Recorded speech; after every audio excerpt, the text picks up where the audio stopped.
plain red tent stands by dispassionately. It was pitched by practiced hands. She was used to camping out. You see a rolled-up sleeping bag and personal belongings. We should put her in the sleeping bag, so the rats don't get to her. The lieutenant nods.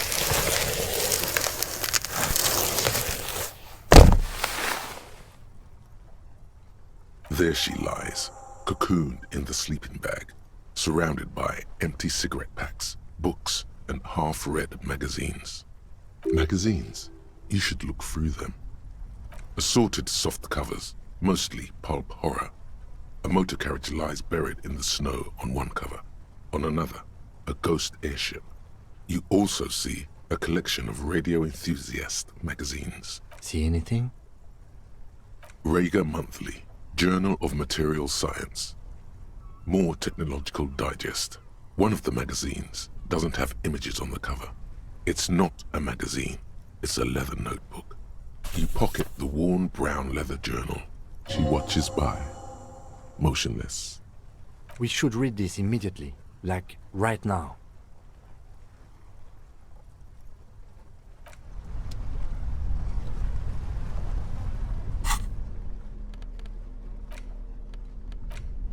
A thick journal. The cover is worn like someone used to carry it around in their back pocket. It's made of full-grain leather. The lower left corner of the back cover sports an embossed brand name, Schneller. This was important to her when it was still hers. The journal falls open. About 2/3 of its ruled pages have been filled. The large cursive of someone who writes quickly and confidently, perhaps too confidently. Many phrases and even paragraphs have been crossed out, with tiny corrections scrawled above and in the margins. It's a mix of logistical notes, diagrams, and personal reflections, all dated. We could learn a lot from this. Short, wry observations of people and places. Probably a way to pass the time on the road. Also, what appears to be attempts to sort through some difficult decisions. There are a few passages with many questions in them. Staff issues, always tough on the leadership. You smell traces of betrayal. The first entry is from August 2nd of last year. It reads simply, I know my position is precarious. All I can do is make myself as useful as I can while looking for a way out. Remember, no one is indispensable. Esoteric radio technology. The most recent ones probably pertain to the latitude compressor, sketches, calculations of distance and density. You make out a familiar spiral shape. Hard to tell exactly. It's mostly noted down in code. Looks like contact information, quantities, directions. There could be useful information about local operations in those notes. We have a junior sergeant at my station who's good with codes. I can give this to her after we finish this. Professionalism is his coping mechanism. Nothing on March 4th. March 5th, though, well, that's bound to come back and bite me in the ass. I'm bad at this. Loyal to a fault. But that's another matter entirely. You have no idea what she means. These are personal notes. Don't expect to understand all of it. That name isn't mentioned as far as you can tell. What about this M? Could this be La Puta Madre? Here, March 9th and March 15th. Great. M's peon is coming to town, no doubt to investigate the lynching. But also, I feel it in my gut to finally put a bullet in my head while I'm napping in my lorry or on a smoke break. Well, I won't stick around just to twist my own neck by constantly looking over my shoulder. Then again, isn't that what I've been doing ever since I got the call? Things played out just as she had feared, except you didn't shoot her. Maybe it's the old you, or maybe she was just paranoid. No, not even the old you. No you would do that. Been holed up here for 3 days now. I'm used to being alone and all, but I don't know when I'll be able to leave, or if I'll be ratted out. They will rat me out, of course. I've made it a point to believe in the best in people, the boys, for example. But experience tells me, did M feel truly betrayed by me? I was feeling threatened. He'd have to know if he threatened people, they'd take measures to protect themselves. Even I know that. Economic measures first of all. Gotta make a living, right? I can still hear his voice in the receiver. Taste the plastic. The entry ends abruptly. The call was a courtesy. He must have held her in high regard to personally tell her he knew about her plan to run drugs for the competition. The most recent entry is from today. It reads, even when I leave here, if I leave here alive, what's my next move? Staging a lynching is a crime, even if I'm not accused of murder on top of that. Forever on the run. Not really my idea of the open road. Man, I was really looking forward to winning. I don't think she killed the mercenary. It looks like she might have been framed. This whole thing was a detour, and a fatal one, he thinks. Don't get emotional.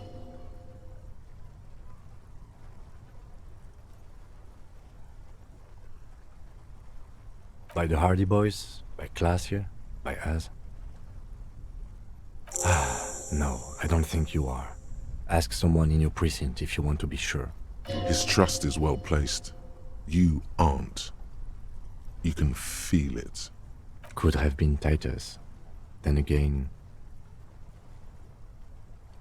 maybe there's a Hardy Boy we've yet to meet, who acted as his accomplice. Either way, we need to keep an eye on him. One thing is for certain. We have business back in the whirling and rags. Questions to ask. We should get to it.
Stop.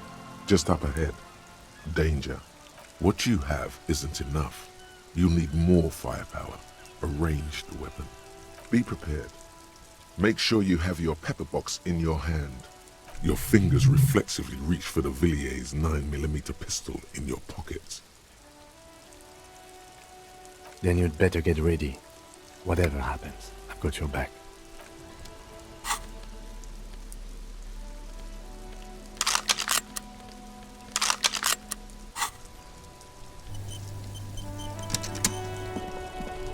I'm all out of shits to give, loincloth. Welcome to the fucking reckoning.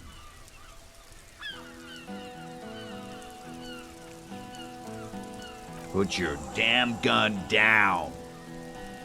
People are gonna get hurt. We need to talk this through. All right? Shut up! You're not gonna talk yourself out of this, loincloth shit fuck. Shh. This is a misunderstanding. Nothing irreversible has happened yet. You can just return to your unit and forget all about this.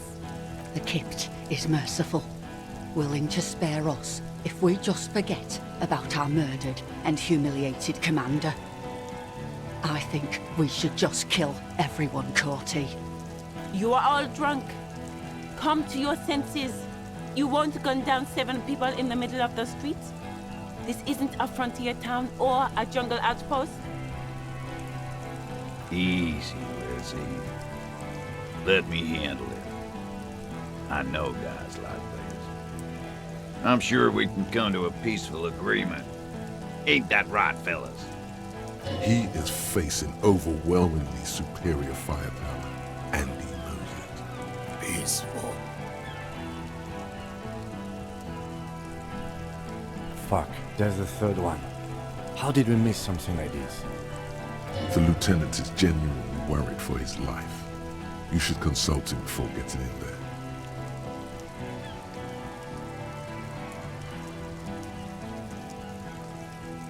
If this turns into a firefight, we should take him out first. A sound strategy. He's the leader. My plan is not to get killed, but we have to intervene. He doesn't want to, but he must.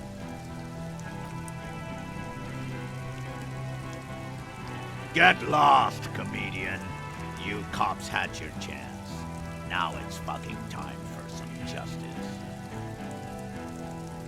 I think he's calmed down a bit. Weird fuck!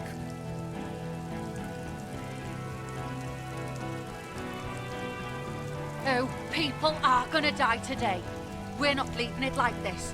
These tribals hung him up for everyone to see. No one is going to kill anyone. Let's just put the guns down and talk like civilized human beings. With a wordless gurgle, the killer loads his long rifle.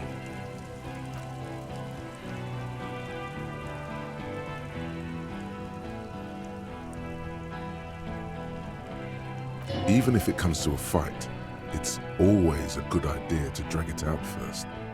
Get under his skin. Peace. Always peace. It has worked thus far. Start with the first idea you have, then move down from that. Please.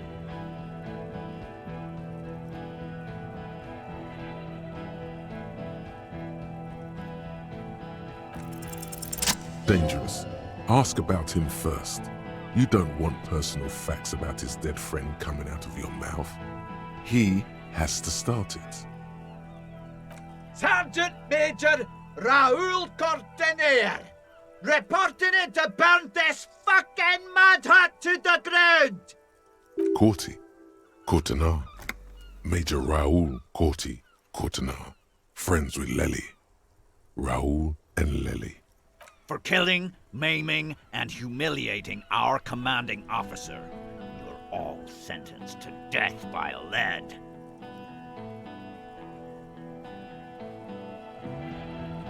Baby blue, yeah. Like someone fucked up and put a baby's eyes on a grown man. It was creepy, but bitches like that shit, I guess. Or, I don't know what bitches like. I just know how to mow down cloths. Fuck do you mean, talker? We've heard testimony.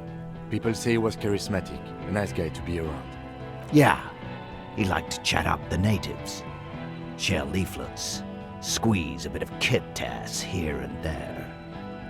Great fucking idea that turned out to be. If Lely was here, he would spare the lot of you. Maybe shoot one for show. But me, I'm not a big fan of public affairs, clay monkey. I'll gun every one of you down for what you did. Ready to open fire, Major. At your command. Find his killer. Cop, his killer stands right there, shitting his pants, and you're standing in the way, protecting them. I know what this tactic is, Silo Sam. You're gonna die for them. Right here. Today. This did nothing. You think you were onto something? You just wasted time. Please, act.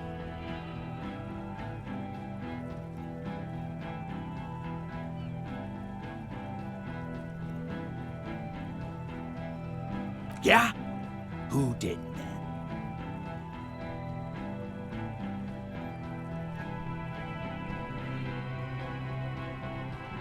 Yeah? Who the fuck is Ruby? A suspect.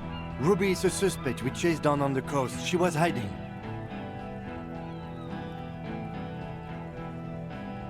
You think I'm fucking stupid, cop? What if I just shot one of your pals here, right now? Huh? How about the kid? Go ahead. Tell me about some puta one more time. Bad argument. He doesn't know local mobsters. Listen, please. This cop and this drumhead cop marshal won't decide who... The Hardy Boys confessed to hanging him, all together. Titus said we took him out back and hanged him. He said it loud, in a public place. You're lying. DePaul heard it. You heard wrong. She and these men have been helping us find the shooter.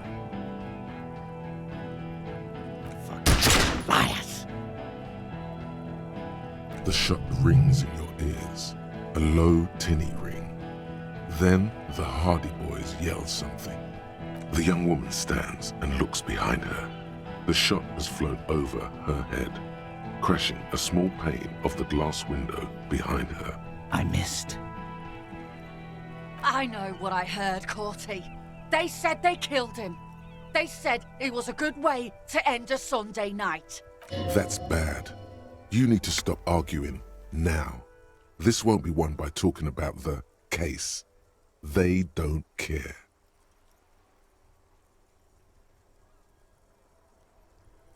Who the fuck is that?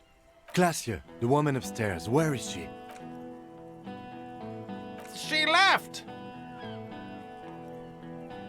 She left! Her room's cleaned out! Right before these assholes showed up! We should have arrested her. You can feel how upset he is with himself. Just for a second. Then the fear takes over and he's back in the moment. Hey, Bushman! Your little cunt isn't gonna help you out of this one! She's gone. Forget about it now. Concentrate on this. Rude. Rude is the killer. Rude, the killer. Owen Cloven. He doesn't talk much. All of you cunts inside out. Rip you open. The gunner. The raddest. The killer. What do you think he does?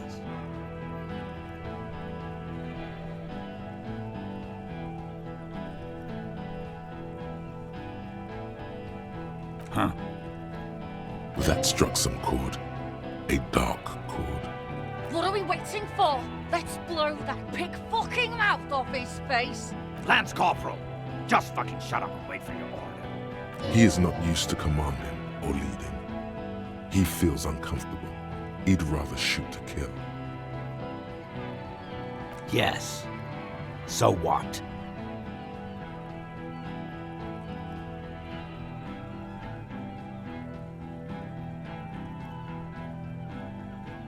Stupid shit. I know what you're doing.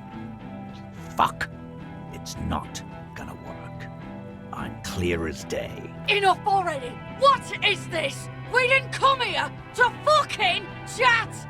Interrupt me again and I will execute you on the spot, Lance Corporal. Now, you got them both off-piste. He's foaming mad at her. You think I care what that company cunt thinks? He isn't just boasting. He really doesn't care. Back out of this now, or it'll get bad.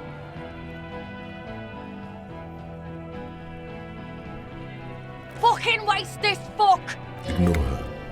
She's not the main threat yet. International something. International law.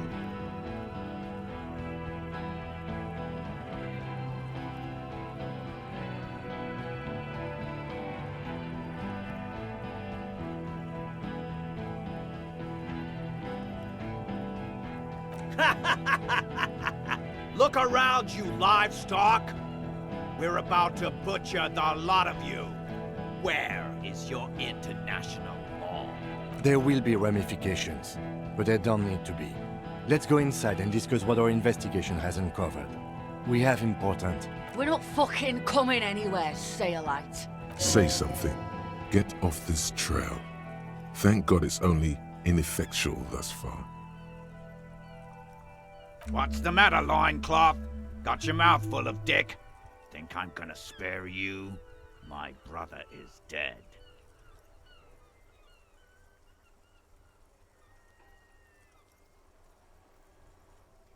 Rude. Kill him.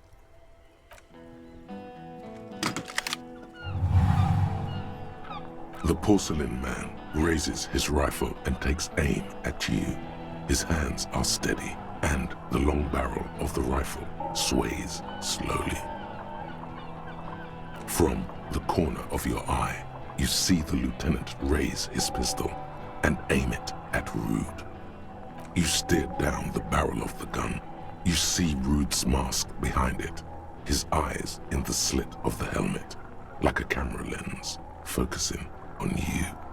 God, you're so frail. Too frail to think further. Time is running out. You leap left. A small angry lead passes mere millimeters from your side, tearing fabric off your coat. Feels like the lightest of tucks. The man tilts his head, trying to see through the clearing smoke for the next shot. God, please. 2 shots ring at once. One from the lieutenant's pistol, and the other from DePaul's.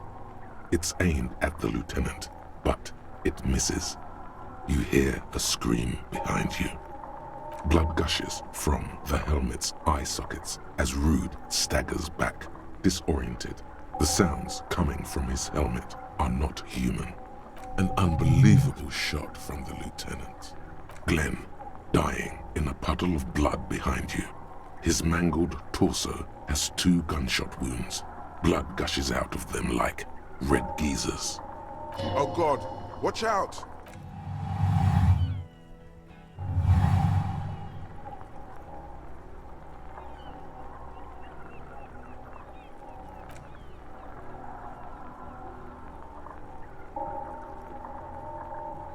Here it comes.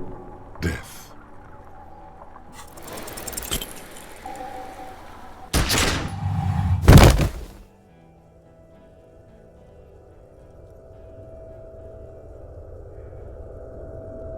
You can't. There is no time. Something inside your pelvis explodes. Your entire lower body is on fire and your legs can't support you. You fall down like a rag doll. The pain is too immense to scream. It pushes the air out of your lungs. Everything goes dark. A distant blur as you recede into it. You're bleeding out.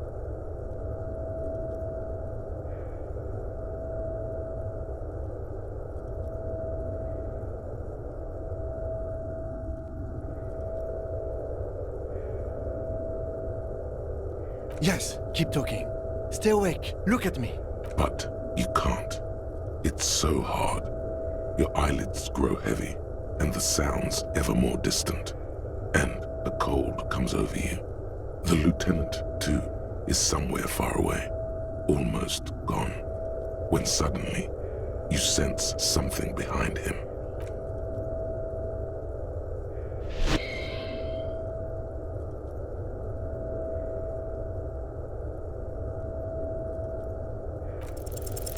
No, you say, and hand out your firearm to him. Your hand trembles, and your eyes are full of fear. That's all it takes. There is no room for hesitation. The lieutenant moves like a spring unloaded. He grabs the gun from your bloody hand and fires behind him.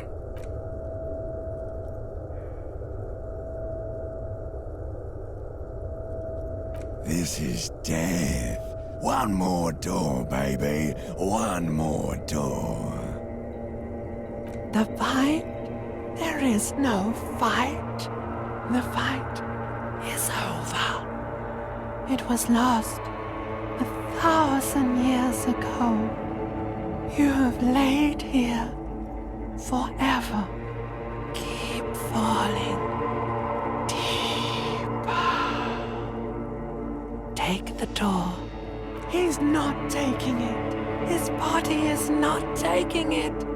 Oh God, no. He's not disintegrating. He's swelling up instead. Over the hours. Hurting. Moaning in his sleep. And rotting. And being disinfected. And smelling of drugs. And feeling saliva in his mouth.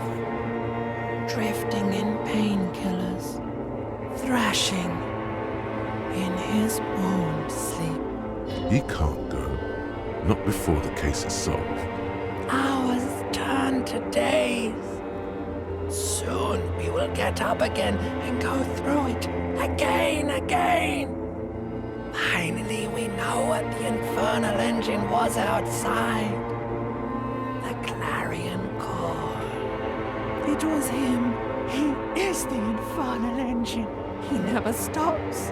He only gets worse.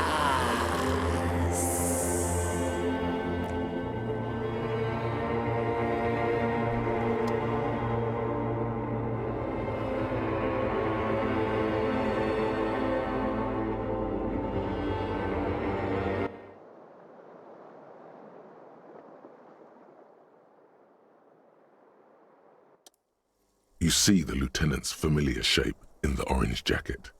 It turns double, then triple, from the pain. Sunrise, Parabellum.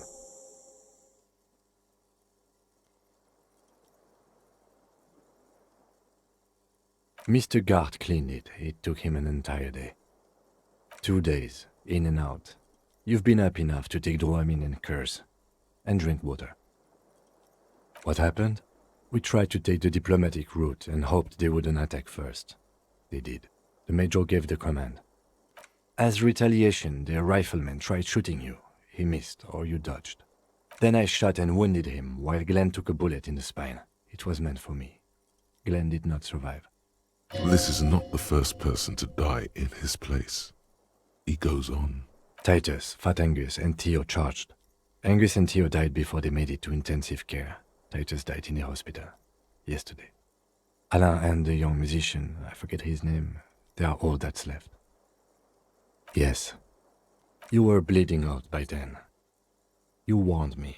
I was able to disarm Cortana before he got the jump on me.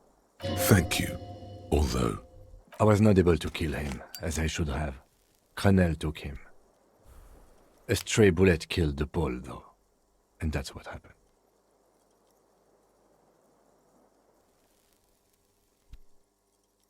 This is the one. He's in a private hospital across the river.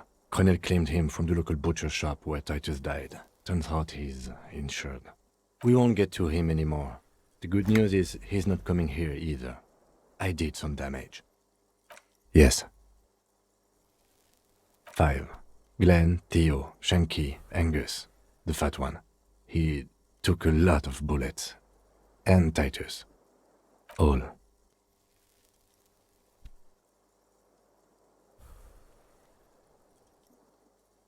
Yes, officer. 6 people are dead. It's not a success. +1. Ruby. But what's done is done. The violence is cordoned off. The Hornets did not get into the beehive.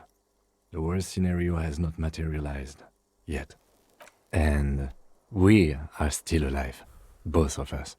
His smoking, his hunched back.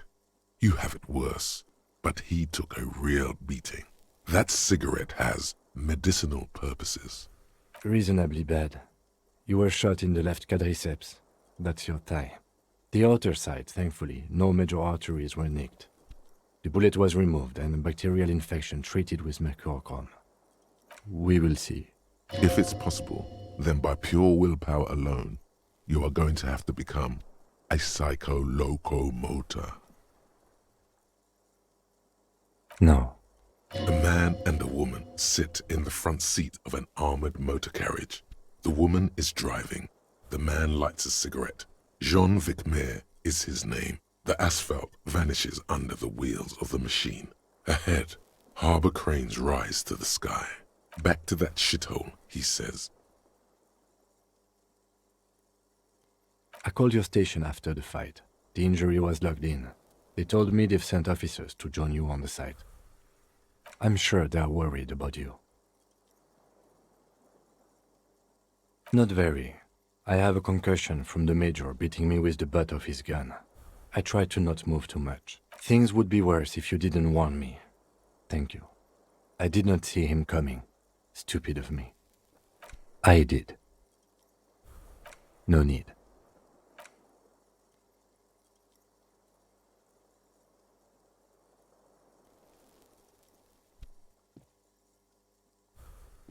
Easy now.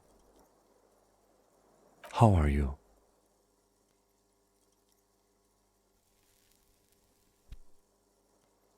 Your disco days should have been done quite a while back, Lieutenant Yefreiter. I honestly don't know. We can't talk to Everhart. The harbor is in lockdown. Everyone in there is outside our grasp now. And Joyce has left too. Yes, she left yesterday morning. To meet the board of Wild Pines, or that is what I've heard. There's a pin somewhere in the machine that keeps Connell from sending in a death squad. Maybe it's her. Maybe she kept her hand. Either way, Ruby's gone, and Classio too. We really should have arrested her, you know? I don't know. I think the dangerous theory you presented on Classio was wrong. We have not found a motive or a weapon for her. Honestly, I think our investigation has not produced a single credible suspect.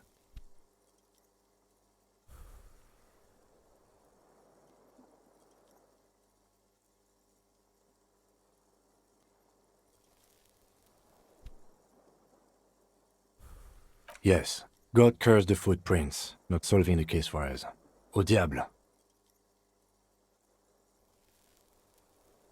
He arches his brow. The ceiling fan patiently spins overhead.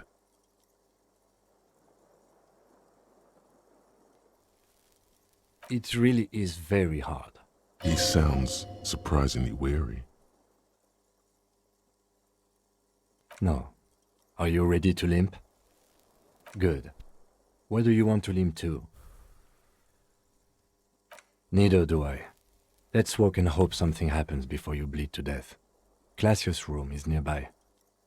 Another look at the window, perhaps? The one he was shot through. I don't know. I can't think of anything better.